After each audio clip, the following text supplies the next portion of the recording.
Hello and welcome to the very first episode of Between the Fifties. My name is Russell and with me is Cameron, also known as Big Red. How are you, mate? I'm good, thanks, mate. Yourself? How you going? Yeah, going well, mate, going well. How does it feel to finally be starting the Between the Fifties podcast? We've been talking about it for ages. Feels like years I've thought of this nickname for the podcast. I actually do remember you quite a while ago talking about wanting to talk about footy on a podcast, and I never actually thought that we'd probably get to this point, but here we are. So for anyone that really doesn't know us or doesn't know what Between the Fifties is, or doesn't follow us on the socials and that at the moment, Between the Fifties is basically a footy podcast. Cameron and myself have played footy and watched footy for many, many years now, and we're pretty passionate supporters of our clubs and certain agendas in footy. We quite often don't agree on the same things, do we? Could say we've had our differences over the past. Yeah, we definitely have. I think that's what will be one of the good things of doing this podcast is, bring up good discussions. We won't always agree on the same things, but that's a part of footy and a part of life. So to start off, I thought we would introduce each other kind of a little bit and talk about our footy backgrounds and footy lives throughout our 15, 16 years of playing or watching footy, however long it's been. So Cameron, if you just wanted to talk a bit about who you support and who your idols are growing up and that sort of thing, mate. Yeah, well, I support the Freo Dockers. Have for as long as I can remember. Part of the reason is Matthew Pavlich, South Australian. Just enjoy watching him play footy and that, and then got to like and enjoy the other players that play for us. Probably I'd say three biggest footballing idols growing up would be Andrew McLeod, Matthew Pavlich, and probably Adam Goods. Just the way they play football was just incredible, and I do think they don't get as much recognition as they should. Yeah, you're right. But that's part and parcel with playing for a non-Victorian team. Isn't Pavlich the only player to play in like every area of the ground in the All-Australian team? Is that right? Yeah, he's been selected as a defender, a midfielder, a forward, and on the interchange. So yeah, how good's that? It's a quirky little stat, and I do love my stats. So you definitely do. I've got one for you later on too. That I reckon you got a chance of pulling it off, but I tried to do it the other day and I failed. So. What about yourself, mate? Yeah, so I'm an Essendon supporter, which there's a lot to talk about with Essendon at the moment. Yes, I haven't seen us win a final. I couldn't tell you how many days it's been. But it's been a pretty miserable, period as an Essendon supporter. So I support Essendon. I actually was a Port supporter growing up till I was about 10. And when they lost the 2007 grand final by 100 points, that was it for me. I was done. Jumped off the sinking footy ship. idols. What's that? Jumped off the sinking ship, did you? Yeah, I definitely did. I was only about 10 years old as well, and I remember stopped watching that game at halftime and went outside to ride the scooters or skateboards, whatever it would have been, and I just, as it started as a joke, I reckon. Hey, I was just wanted to support another team, and I kind of just ended up just sticking with it. Favorite footy memory for me, we kind of mentioned this as on a post on our socials this week, but or late last week it was. But David Zaharakis kicking that Anzac Day goal in 2009. That memory, I've watched that probably a million times since. It's a great bit of commentary too. Yeah, it is. It is. I actually miss the Channel 10 commentators, to be honest with you. Yeah, I miss Channel 10. A lot of them have moved to Channel. That's a Foxtel now, not to Channel Foxtel. Yeah, they Channel, have actually. Yeah, so yeah. But that was a great time of footy when Channel 10 and was it before the game and after the game, yeah, and all that kind of stuff. Yeah, there were some good shows there. Footy idols. I want to say James Hird without coughing flack before he coached.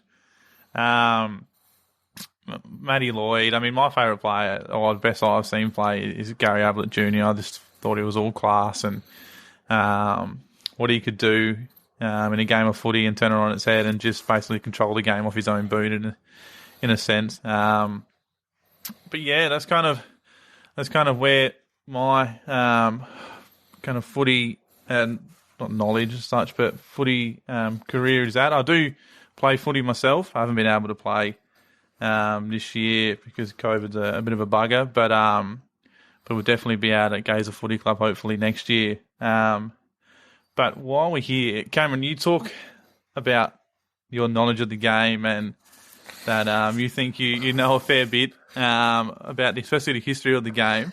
I've got one here for you, mate. I want you to see if you can name every premiership winner since 1990, well, including 1990. Since 1990? Yeah, you reckon you could do it? Yeah, I'm pretty positive I could do it. So from 1990 is Collingwood. Yeah, start from 1990, yeah. 91 was Hawthorn. Yep. 92 was West Coast. 93 was Essendon. 94 was West Coast. 95 was Carlton. 96 was North Melbourne. 97 and 98 were the Adelaide Crows. 99 was North Melbourne. Essendon in 2000. Then you had the Lions three-peat. Then the Power in 2004. Yep. This is where it gets a little easier. Sydney and West Coast, respectively, 05-06. Geelong 07, Hawthorn 08. Geelong 09. Then there was the draw, and then Collingwood won the replay. Geelong in 2011. Sydney in 12. Then 13 we don't talk about. That year didn't exist. That was Hawthorn. 14 and 15 were Hawthorn. 16 was the Bulldogs. 17 was Richmond. 18 was West Coast. 19 Richmond. 20 Richmond. And last year was Melbourne. There it is. There it is. That's a good effort. I tried to do that myself the other day, and I missed the Carlton 95 one, which I'd happily just forget again. I also think I could name every Norm Smith medalist with those premierships. Could you really? But it's go on all night. It's a shout. Yeah, we could be here all night with that kind of stuff. So, if you ever need someone to go to an AFL trivia night, hit up Cameron because we went. Well, it must have been 4 or 5 years ago now. At the good old Village Tavern, and I reckon you carried us the entire night, and we got one question wrong, which had nothing to do with you, by the way. That question. No, I did actually get a question wrong. It was the first question of the night. What one was that? I made a mistake and thought the AFL era started in 91, not in 1990. Yes, that's right. So I got the grand final wrong, and that's why I always know 1990 now, because it haunts me to this day, because that could have won us a thing that night. It would have, actually. We got 2 questions wrong and we finished second or third. Someone beat us somehow. Yeah.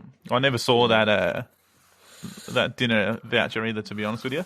No, I'm pretty sure our good mate's given it to his parents. So. Yeah, all right. I've heard that. It's the rumours going around. We're going to have to do another one sometime. I never see them pop up anywhere, but they must do them. Yeah, I'm going to start Googling them. I'll travel to Melbourne if I have to for them. Travel to Melbourne. Go around Australia and just win them all. Hit him up. Get Camo over there.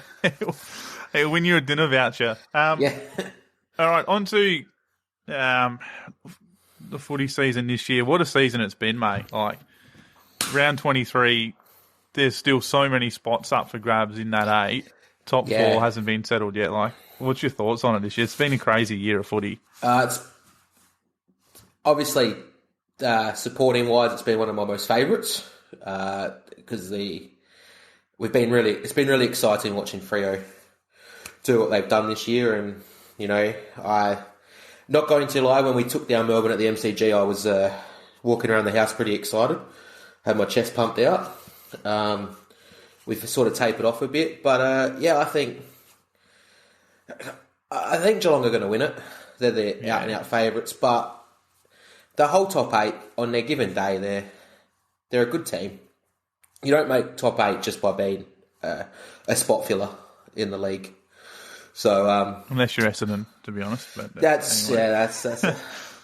That's true. We scrape in and get flogged by 10 goals in elimination final every time. Hey. Yeah, it has been a good year for Freo, and you are right. I most years you can kind of pick 3 or 4 teams that you think could win the flag, but you look at the top 8, and any team can win it. That makes it in there. I mean, the Doggies are 9th at the moment, and they were in a grand final last year, and they were up by 20 points in that second quarter against Melbourne. So, you're right about anyone that makes it into the finals can definitely go all the way, can't they? Yeah, I'm on that ledger though. If the Doggies sneak in, I don't think they're going to do much damage. I shouldn't say that because watch them finish 8th and knock Freo out in the first week of the finals, but it's just that they just look a bit off this year. Yeah, they do a bit. And I don't know whether it's a grand final hangover or key personnel or whatnot, but they're the Dogs. You just can't write them off after 16, can you? So did they not win? Well, did they not win the flag from 8th in 2016? Where'd they finish? Or 2015, whenever it was. Yeah, they finished. I'm pretty sure they finished 8th and then travelled to Perth to play West Coast. They travelled to Perth. Then they beat Hawthorn, didn't they? And then they beat GWS in the prelim final. Yeah. So it was a good run. That's crazy. A lot of people say it's the greatest finals run ever. I tend to disagree, but I think Crows in 97. Yep. Is it 97? No, 98, sorry, where they played every game in Melbourne and then one in Sydney and didn't get a home final. That's right, yeah. That's a non-Victorian team to travel every week of the finals and win the flag. That's a hell of a feat. That was a great grand final too. Well, if you're a Crow supporter. Yeah. But who would your Brownlow favourite or tip be if you reckon you had one? We were talking about this a little bit before. It's up. There's really like I've got 6 A blokes that can win. I've got a Smoky, and my Smoky's Rory Laird. I think he's gonna poll really well. Yeah. My tip is Lockie Neal or Clayton Oliver. I can't really split them two. Yeah. And then, obviously, Hart says Brayshaw. I think Brayshaw's going to poll really well and do really well, but I just think his year towards the end has fallen off, whereas Lockie Neal's has picked up, and Oliver's just, Oliver might lose a game, but he's having 40 disposals and getting votes. He is, so, yeah. And that's the same with Lockie Neal. They're losing games, but it's going to poll votes like. Yeah, he does. He's got the thing with Oliver is Petrarca's always got to steal votes, and the other Brayshaw, is it Angus? Yeah. Yeah, he's had a pretty good year himself, and you got Gorney who's probably got to steal votes. So yeah, when Lockie Neal, I know they got a good midfield, and Zorko, will steal some votes, but he's got no one else that's probably got a poll real high. I could be wrong, but... Yeah, I look at that with Brisbane, but then it's the same thing with Freo with Melbourne for me. As I watch, obviously, every Freo game, and I sit there and Will Brodie, to this day, the recruit of the year, I think, but he's definitely going to steal votes from him. You've had games where our forwards have been the best on ground. Sean Darcy does what he does, and I can't go past our defenders, but it's a midfielder's award, so... That's the hardest bit, isn't it? It's no matter how good you are as a forward or defender. Do you know when the last time a non-midfielder won? I do. And it's there's a lot of debate about it because I believe the last non-midfielder was Adam Goods in 2003. He would have played in the ruck, I suppose. He was playing as a ruckman. How does he do that? But he wasn't that tall. I mean, he was tallish, but he wasn't imagine him up against Sanderlands or someone. But a lot of people don't count that because in 06 he won it as a midfielder. Yeah. So it goes back to Scott Wine from the Western Bulldogs in 92. Was the last ruckman or non-midfielder to win it. Midfielder. So, or 93, Gavin Wanganeen was a back pocketer. Yeah, that's right. So you can, Baby Bombers, yeah, that is true. You can argue that point to it also. And then you've got Tony Lockett won it. Yeah, you got a lot of people there that kick bags of goals, and probably could have won it. Yeah, but, I suppose if you're kicking like 10 a week, Yeah. you got to poll vote surely. Yeah, exactly. You'd like to think so. You got to.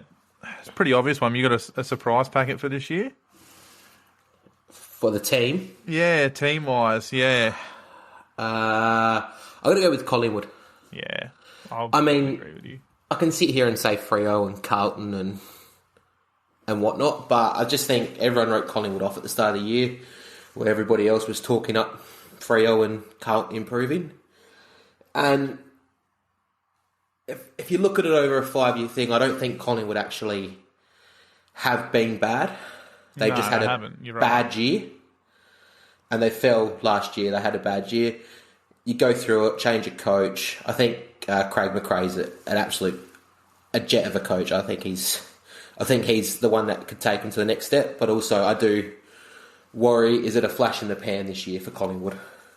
Is there a chance that they might fall away next year? Yeah. But look, hey, if you win it this year and then don't win it next year, who cares? You've won a flag. So Absolutely. They really. The thing is with Collingwood, I know a lot. Like they do have some young talent that they're going to be very, very good, but they're not as young on paper as what people think. Like they do have a lot of older players, leaders that are actually, good leaders at the club still. And when you've got that sort of leadership of, Pendlebury, Sidebottom, even like Cripps and he hasn't Taylor played Adams. that much a lot though. Taylor Adams, yeah. Like even Darcy Moore to a certain degree, like it definitely helps bring those young players on.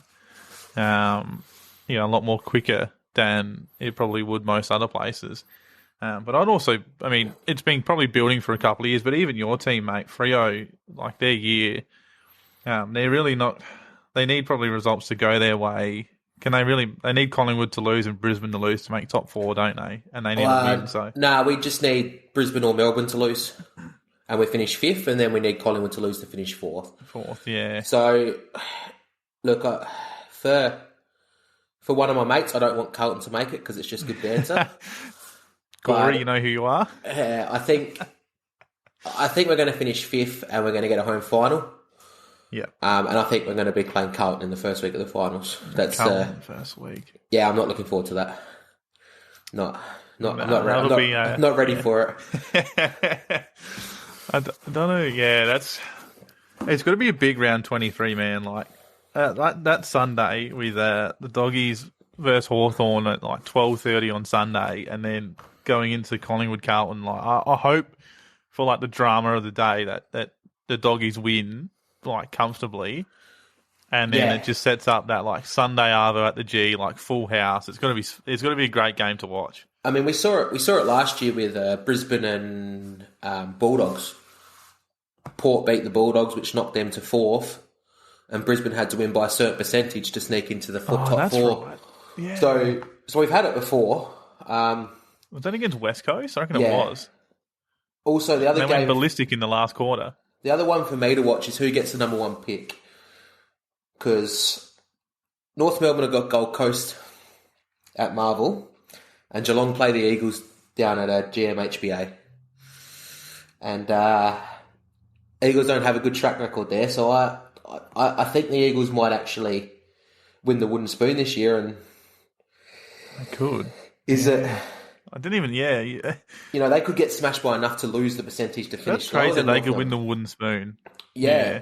I mean, start of the year, you're locked off Melbourne, and that's pretty much it. There's not much more changes in the ladder that can go on. Also, another interesting final round is the Showdown King. He's retiring, Robbie Gray.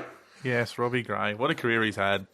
Yeah, very, very hampered by injuries, unfortunately. I did like watching Robbie Gray play. And I was at one of the showdowns where he just turned it on.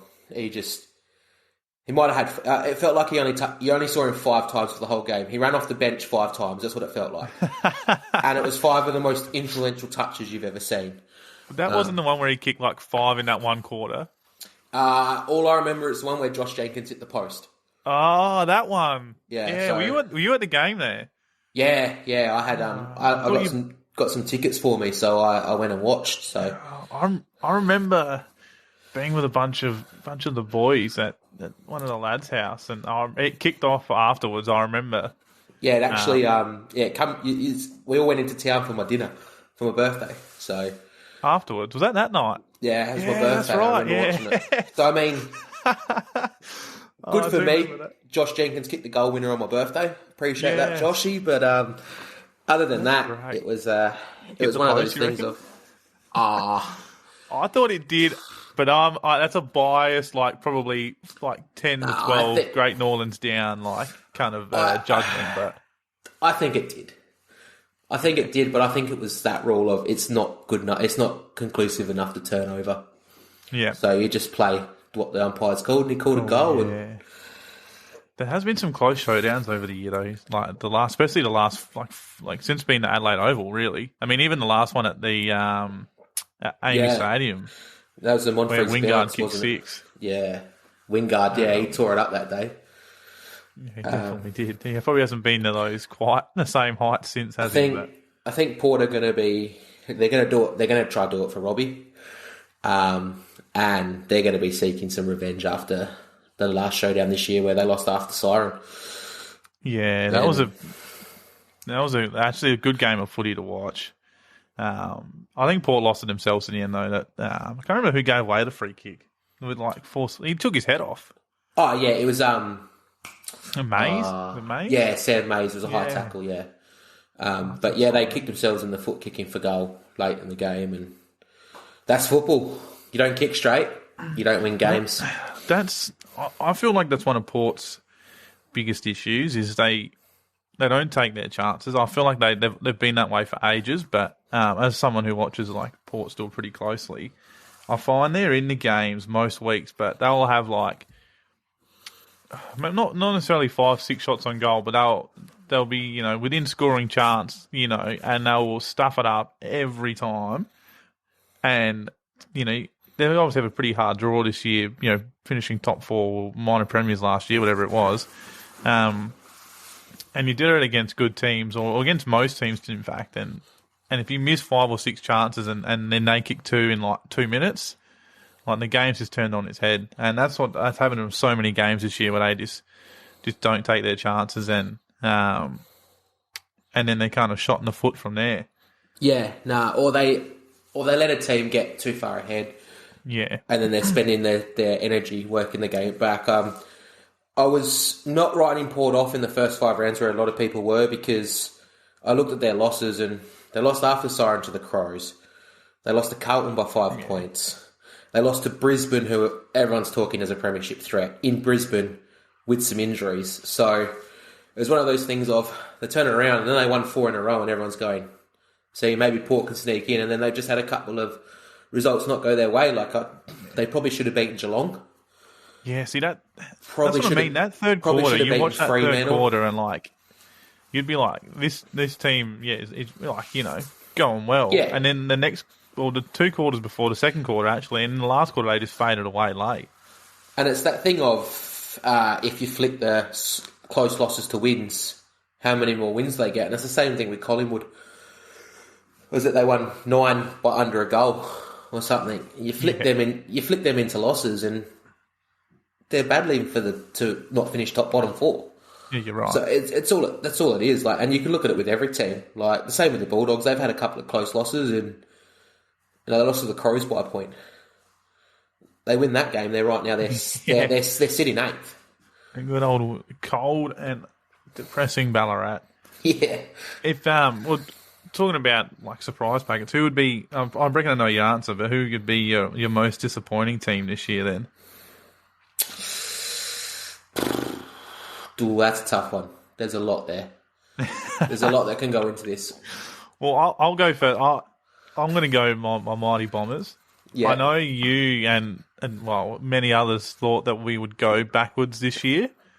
I didn't think we would go to this extent where we could be bottom 3 if results don't go our way this week. And we've been really uncompetitive in so many games. Like I reckon Sunday against Port, that was the first time I've turned off a game, like an Essendon game, for a long time. I couldn't be bothered after half time watching that shit. So, there's obviously... Yeah, I was on that page that Essendon would decline. It was just I thought you overachieved last year.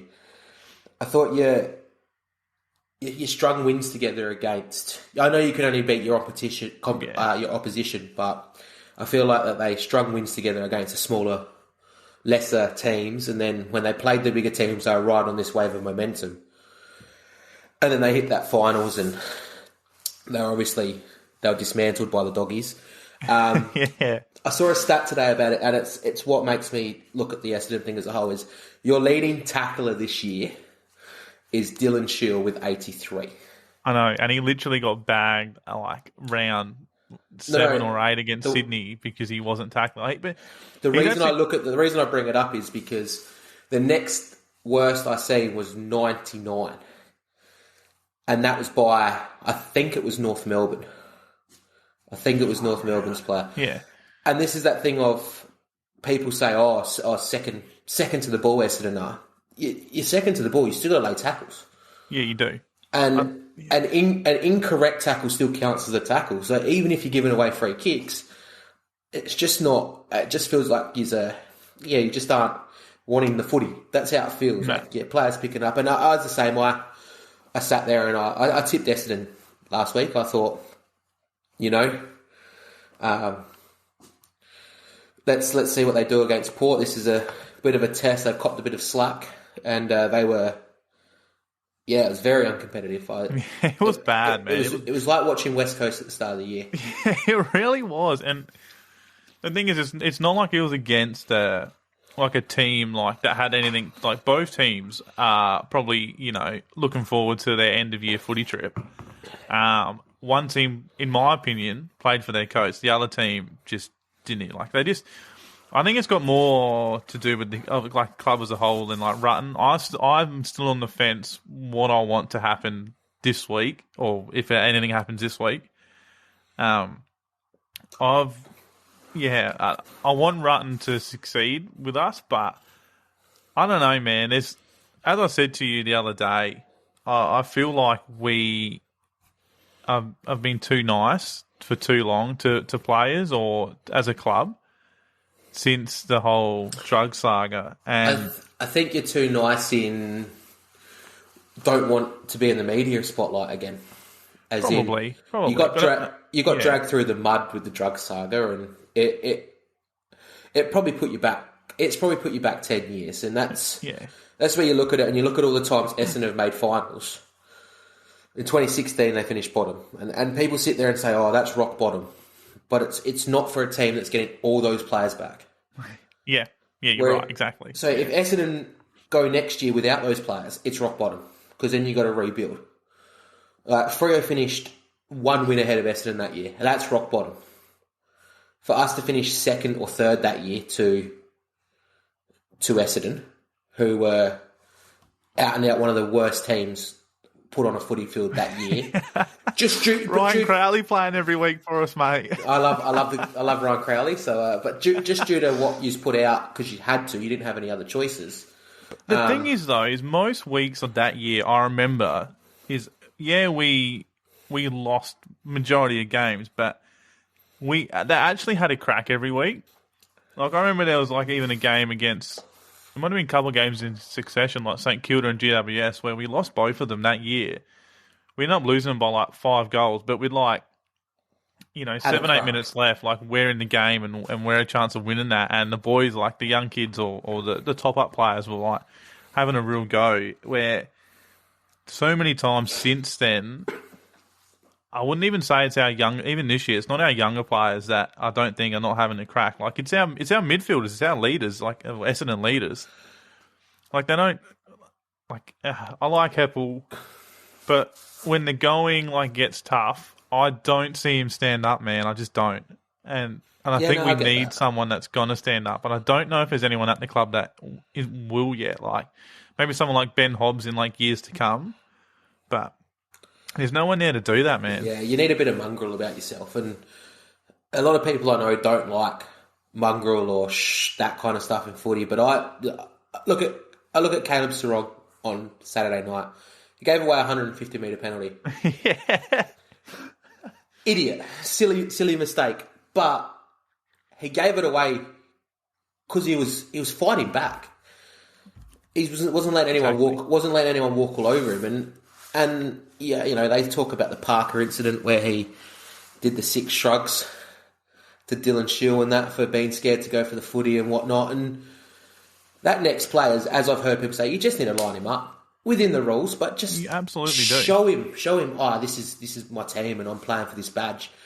And as you do say, yeah, you haven't seen it much with Essendon, but I'll go with my probably most disappointing, and it's probably his GWS. Yeah, good shout. The talent that they've had,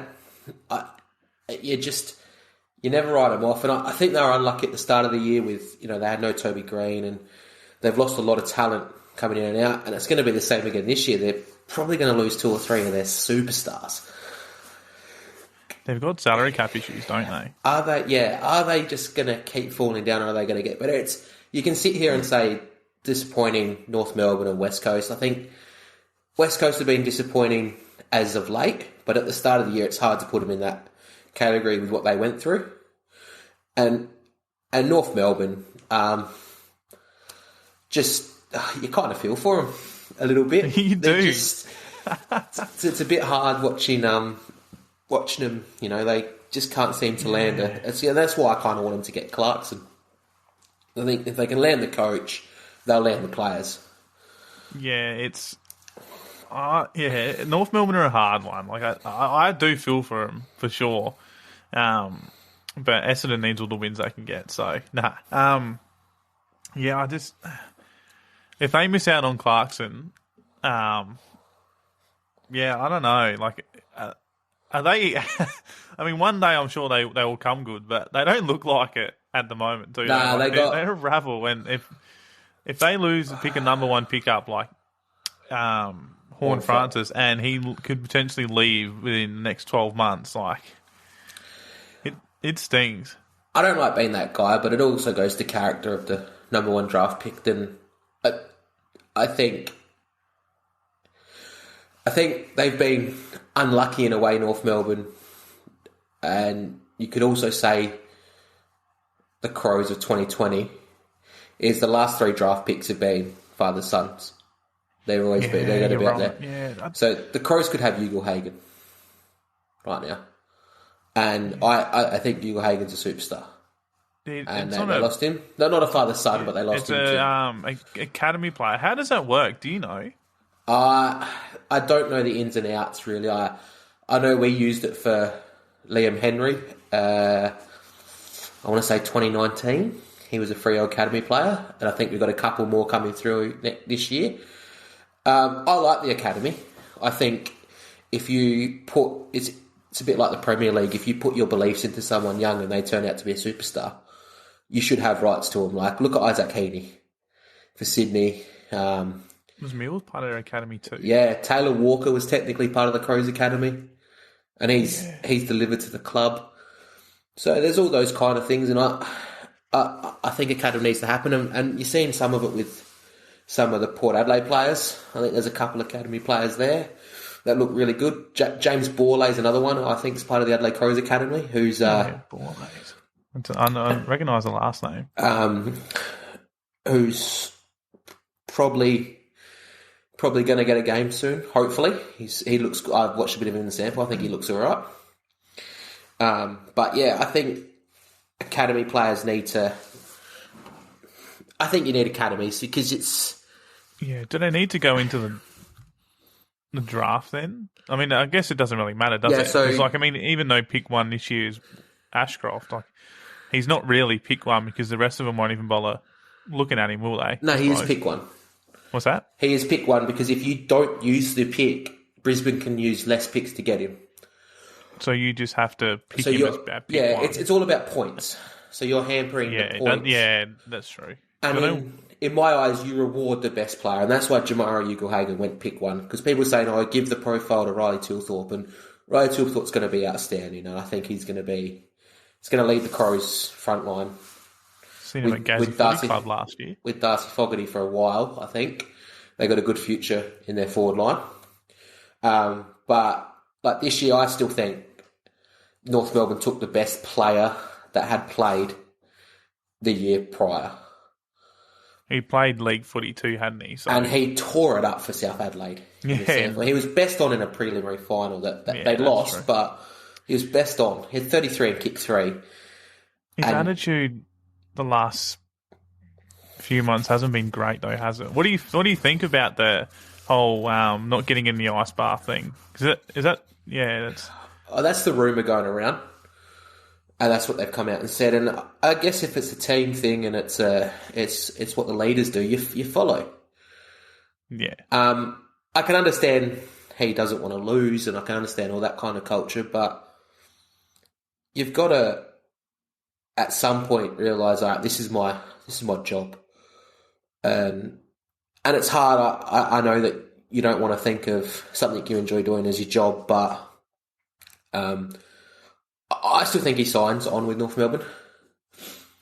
I think he'll do his 2 years and then do another 2 years and then go from there and see if the club's up, see if the club's picking up. But I mean, I know they played the Crows and they showed signs.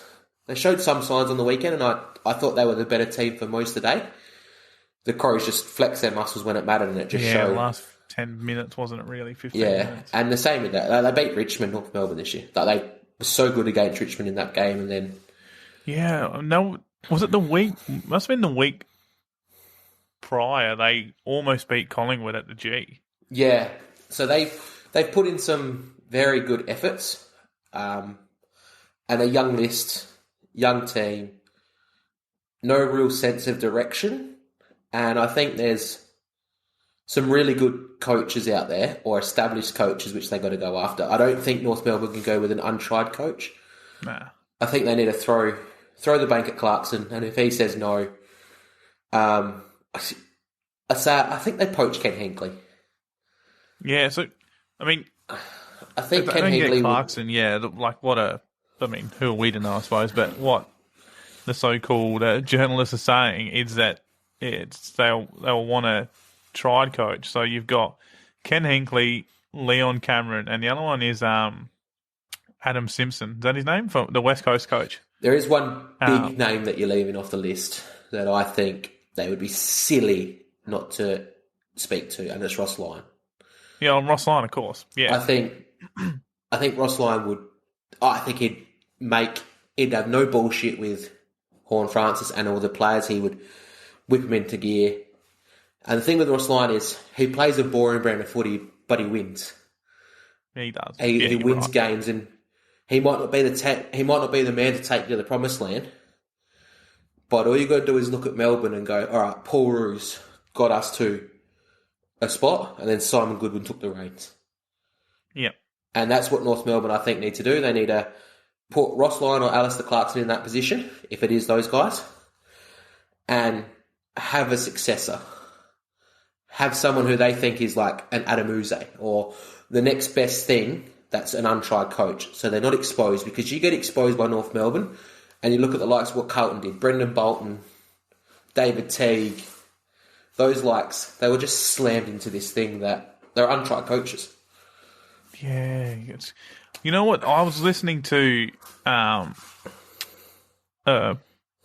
podcast, an Essendon podcast this morning, a lunchtime catch-up, and they were saying that the last... I can't remember how many it was, but a lot of the most successful coaches the last, probably since we were born, really, have been new coaches that have come on board. So that's a tricky bit, but yeah, it is. As in won premierships. Yeah, well, you look at who? Well, I mean, Clarkson, obviously, yeah, he was. Yeah, I mean, even Bomber Thompson. I mean, Lee Matthews. He'd won a premiership somewhere else, hadn't he? He won a premiership at Collingwood. He was a premiership coach at Collingwood in 1990. Yeah. Yeah. And then, I mean, you look at, obviously, Dimmer. I mean, how many times were they going to get rid of him before they decided to do any good? This is the thing, but North Melbourne haven't had any success with a coach, whereas Richmond had made the finals with Damien Hardwick. Yeah, they had. Yeah. And the same with Goodwin. Melbourne had made the finals, and you tapped it in. And same with Geelong, and they'd made the finals. And the same with that 06, they were looking at getting rid of Bomber Thompson. Yeah, they were. They didn't make finals that year, did they? Nah, and in round 5 of 2007, I think they were 2-3 or 1-4 or something. And people were like, "This one more loss and Bournemouth's got to go," and they come out and beat Richmond by 200 points. That's right. And then they went on this magnificent run and won the flag, obviously. And everyone goes, "Oh, Bomber Thompson was the best coach we've ever had." Like, not necessarily, but they say that, and it's like, you wanted him gone. Well, yeah. Look at Geelong today. Like, their side is they're still kind of not following the success, because I don't want to put any shade on Chris Scott. If Chris Scott wins it this year, it will end all arguments that he inherited a team. For me, if he wins a premiership now, you can't have the argument of he. Yeah, there's no doubt this is his team now. Because 2011, you could go, "Oh, Bomber Thompson left the year before," but you still got to coach. You still got to do your job. Like, mind you, it's a very talented team, and I do think you could put a lot of people in that job. They might still win the flag, but they might not. Yeah. They might do something different on grand final day that loses Geelong the flag. Yeah. Or something different throughout the year that loses them a game. So it's that, I think North Melbourne are in a position where they have to do a tested and tried coach. Yeah. And I even think the same with Essendon. Yeah, I do as well with us. Yeah, I do. It kind of, while talking about that, where do you think Clarkson's going to end up? You mentioned me before that he is a smoky for Port Adelaide, you reckon? I want him to go to. I want him to go to Port Adelaide. It would just make everything that David Koch has said bullshit. For one, the thing is, if Koch goes, Hinkley, or if Hinkley goes, Koshy goes. I reckon they'll both go together if they go. Nah, I don't think so. I think David Koch is so instrumental to that club. He's saved that club so much. And yes. You know me, I dislike Port Adelaide out of the most anyone you know. But True. The way he saved that club is just him and Hinkley. They've saved that club, and I think it's that thing of your time's up. It's not that we're going to get rid of you because you're a bad coach. It's just your time is up. He's been coached, for 10 years? Is it 10 years now? Yeah, 2013 was his first year, and he got him to back-to-back finals. And then the thing is, everyone always gets better. Yeah. And 2 years in a row, he's got his team to the second-to-last step. 3 years. 3 years he's got his team to the second-to-last step. He's done it 3 times, yeah. And very unlucky against Hawthorn. Yeah, in 2014. Well, if they kick straight, and I will say they were pretty hard done by the umpires in that prelim. No, I agree too. But I also look at the game before. If Freo kicked straight, Freo would have beaten Port. So it's one of those things. But Port were the better team when they played us, and they were probably the better team versus Hawthorn. And then in 17, they were very unlucky with a free kick after the siren or before the siren. People can say what they want. He ducked, he lifted his shoulder. To me, it's still a clumsy tackle. It's still high. West Coast win the game. Whatever. People called him for Hinkley's head then. I was at that game, actually. And then he missed the finals in 18 and 19, I'm pretty sure. Yeah, yes. He did. And then 2020, I think... 2020 was their best chance. I mean, 2021 was a great chance. But 2020 was that chance that they probably should have won it. Yeah.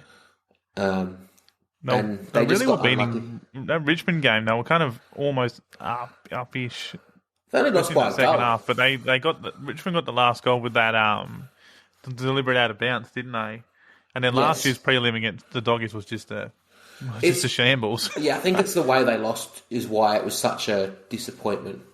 Yeah. And that's, speaking to a couple of my Port supporter friends, it felt like there was no effort.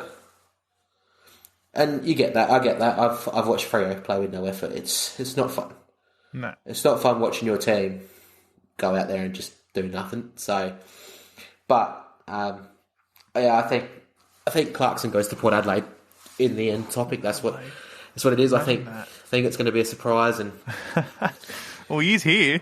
Yeah, he's here in the City of Churches, and I think that's the smartest decision by him. I think Port Adelaide's got the best list out of the three.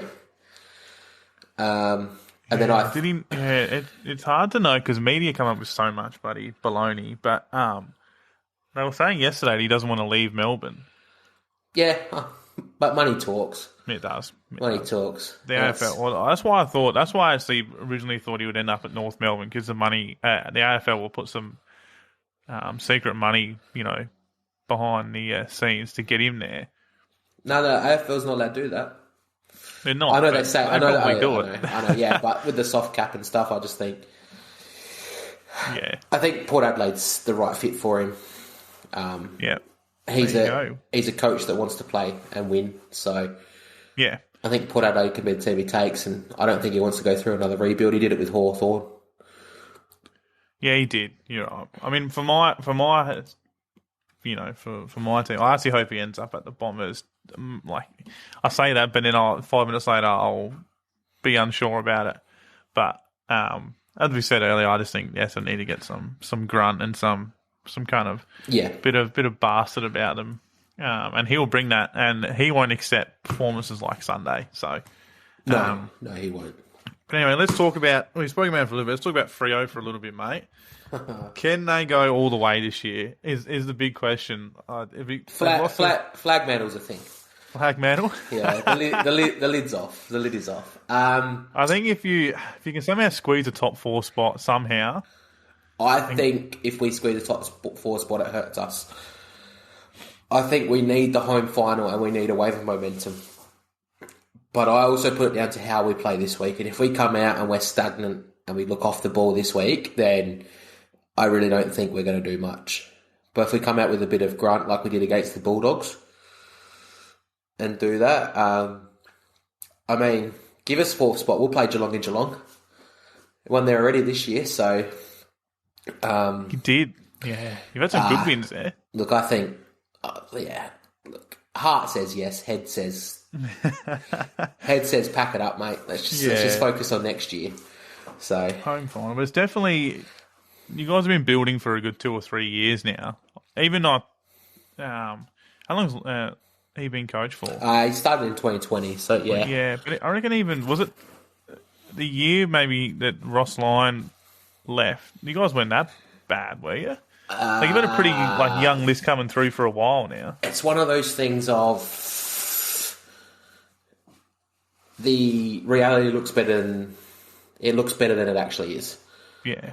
So obviously, as I said, 2016 we bottomed out, and we had that horrible year. I think it was 4 wins, and then 17, 18, 19 was all like 7, 8 win seasons, and then 2020, I think we could have done a whole lot better if we actually didn't have the COVID situation. I know a lot of teams can say that, but we're a young team. We couldn't train together. We couldn't tackle. You couldn't learn the game plan. You get shafted to Queensland as well. Yeah, and you saw at the end of the year that we were playing together. We had talent. We and some of our draft picks. And then last year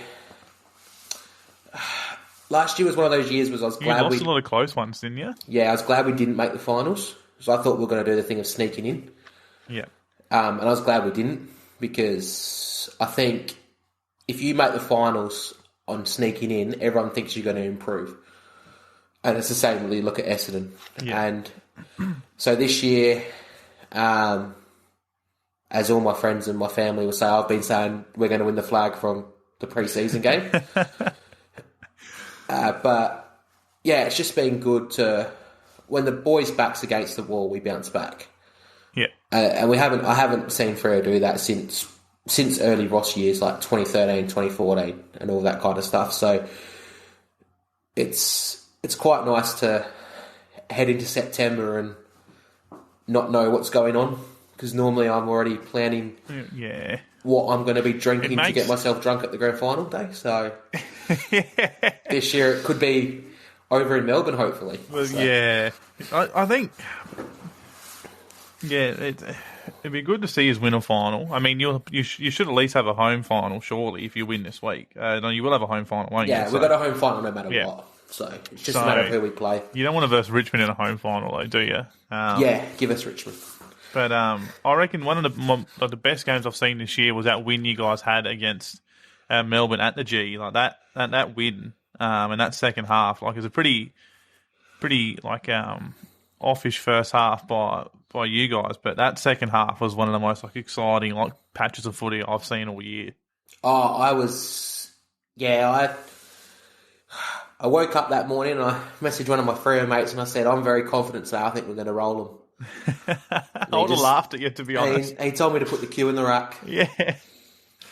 And that was I remember just watching it, and at half time I was like, yeah, this isn't going to plan. And he replied to my message saying, you reckon we're going to roll them?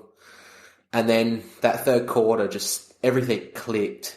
It did. And I was just like, whew, okay. And then, come that final siren, I was like, okay, there's something exciting happening here. And for me, then it was top 4 or bust.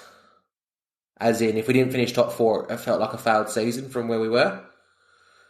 But once I've started to obviously come off the high a bit and looked at some of the games and watched us play, we've still got a lot to go.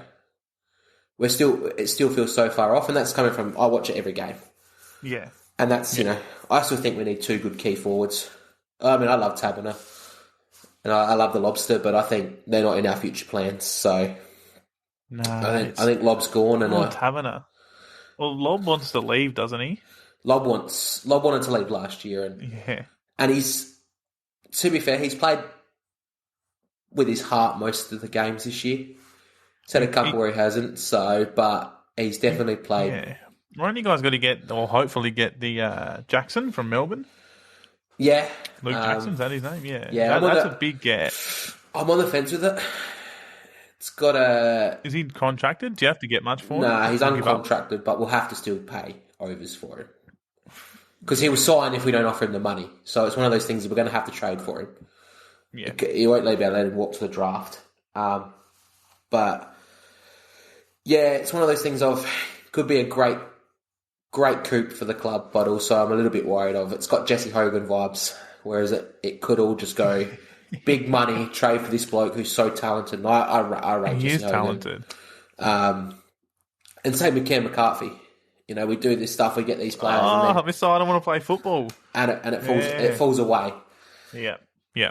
So I hope for our sake He's a lot works. younger than them two at the time, though, when they moved over. No, maybe not Jesse, but definitely Cam McCarthy was younger then. The thing is, he wants to come and play for us, and that's the thing that I like.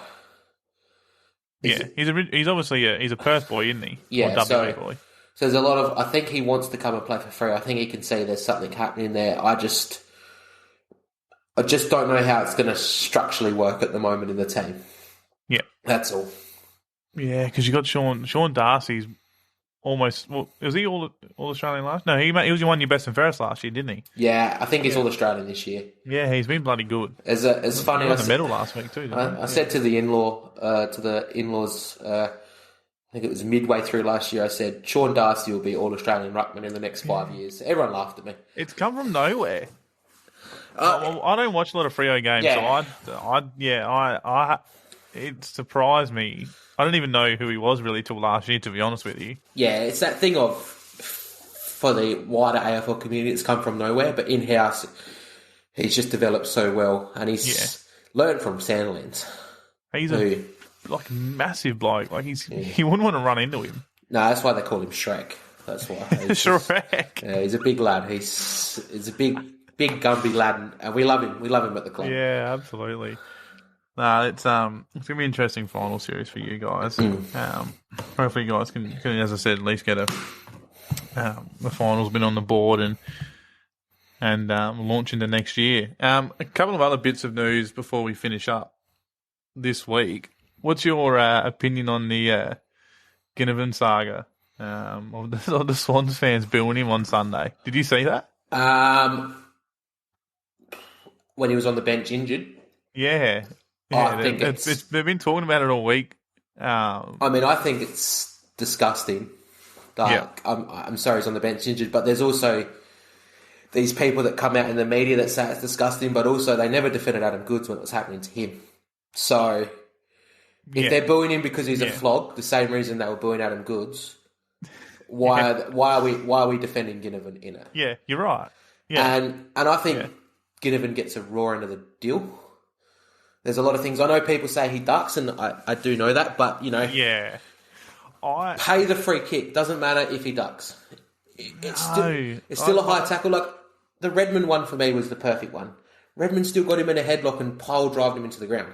That one should have been a free kick for the contact afterwards. Yes. I've been sick of players for years that have, just drop their shoulder and knees for free kicks. I hate it. I've hated that Selwood's done it, and I know he hasn't made a career from it, but he gets a lot of, used to anyway, get a lot of free kicks doing that. And I think a part of this comes from Ginnivan seems to gloat about it, in my mind. And there's nothing wrong with a young player having confidence. Like, I'd have him in my club any day of the week. But when he's I can't say I probably wouldn't boo him, but maybe when he's not on the bench injured. But you'd boo him if he got a free kick. Yeah, what's that? You'd boo him if he got a free kick for getting a high tackle. Yeah, absolutely. Yeah. I mean, maybe if I've had a few beers, I might. Well, but the thing is these Sydney fans were. I mean, Adam Goodes played for Sydney.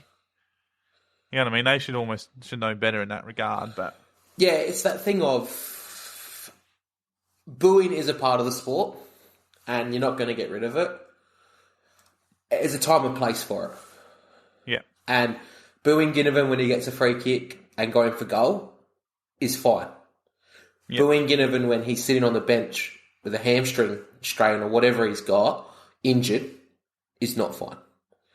And that's where it is. It's the same with the whole, booing the umpires when they walk off the ground and stuff like that. Boo them during the game. When they're walking off the ground, don't stand over the fence and spit shit at them. We're trying to evolve and, you want to respect everyone out there. Like, your team plays bad. Yeah, at the end of the day, it's just football. Yeah, it is. A lot of people put a lot of money into it, though. I mean, I know you shouldn't abuse.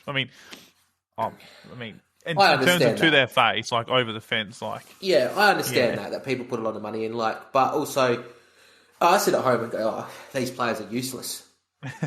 Once the game's over, I don't care. Yeah. You know what I mean? Yeah. But there are a lot of people, and Twitter's the prime example of it. There are a lot of people that care. And that's, even Cozzy Pickett, the moment he kicks that goal, his Twitter is just full of racism. Yeah. Why? Yeah, that's crap. I hate that shit. Why? For sure. Any other player kicks the goal, you're not gonna write anything. No. It's just it's disgusting, and it needs to stop. The hardest bit about social media is especially Twitter. I mean, it's toxic as all as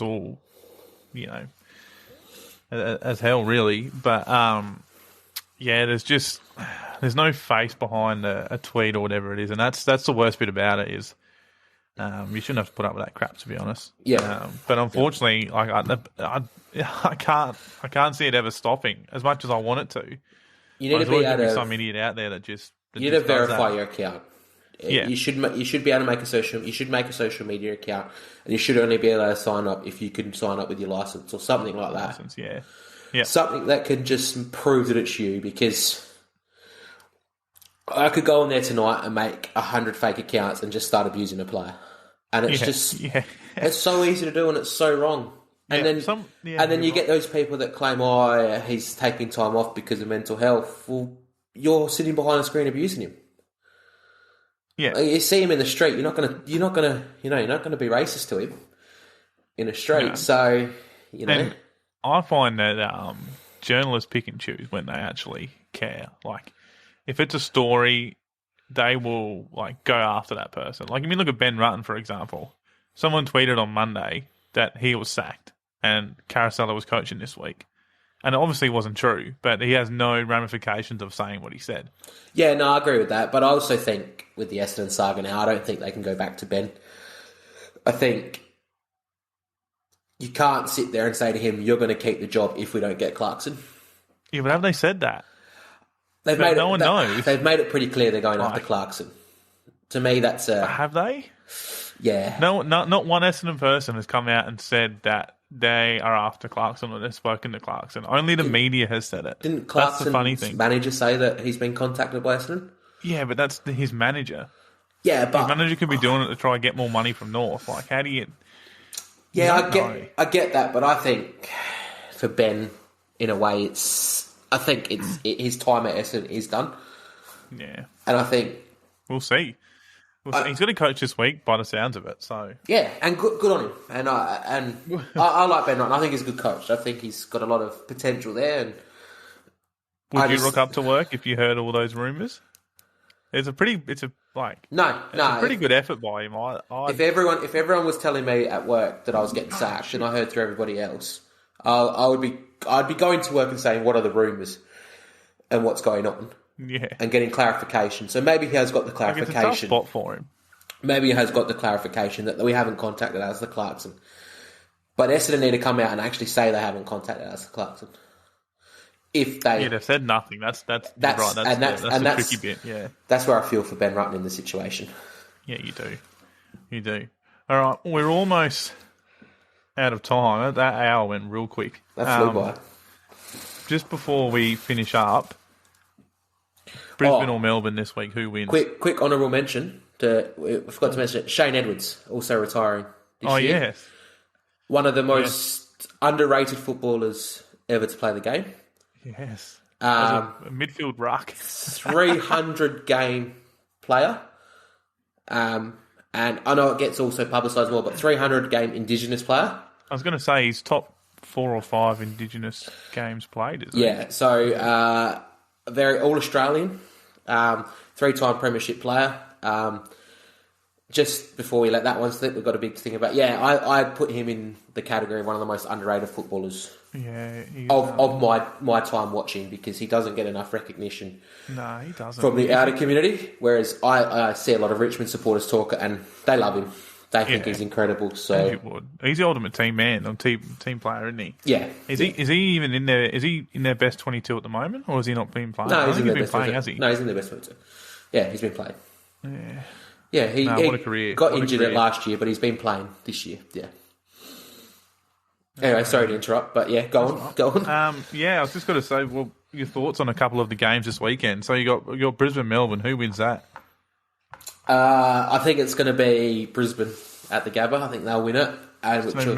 Melbourne will drop to 6. Wow. And they'll play Richmond. That's huge. You don't want to play Richmond. No, you don't. Who wins the showdown? Oh, I think Port Adelaide comfortably. Yeah. I say comfortably, I mean, it's one of those things that the Crows are going to be fired up too. So it's a showdown. It's always tight at the start. But I do think Port will flex their muscles. And I've noticed over a few years, Port in dead rubbers in the final round, they normally spank teams. Freo have been on a few receiving ends of them. So I reckon I was at the latest one where they versed Freo. That was a couple of years ago. Yeah, I didn't enjoy that. Yeah, were you in the box? Nah, that was the Crows game. We lost by 100 points in the wet. But no, the Port one, I was in the Freo cheer squad. So that's right. Yeah, that's right. Hawthorn will lose to the Doggies. Sorry, I'll try that again. Doggies will beat Hawthorn. Nah, I think Hawthorn will beat the Bulldogs. Wow, so you actually have Carlton making the 8. Did they win against Collingwood on Sunday afternoon? No. I think they make the 8 by losing. That's what I Full think. house at the G Sunday Arvo. Yep. I hope for the drama the doggies win. That'll be... For the drama, I want the doggies to win, but I just think down in Tassie, Hawthorn play that well. But Hawthorn were very average on the weekend, so I could be wrong. They were. They finished. And then, I think Collingwood beat Carlton. Well, there you go. That's just about it. You got anything else you want to bring up or say, mate? Nothing I can think of, mate. Beauty. There we go. So, for anyone that is listening to us rabble on for an hour about footy, thank you for joining us and listening to us. I think we're going to try and do one of these weekly till the end of the season, and then we'll see how we go. This is obviously our first time doing a podcast or doing any of this sort of stuff. So, if we sound like it, we haven't done this before, that's why. So, thank you, for anyone that's listened, and we'll be back again next week to talk more footy. Don't forget to follow our socials. Yes, we got Twitter, Facebook, and an Instagram account. So go follow Between the 50s and all those three. And thank you again, guys. See you later. See you, Camo. See you, mate.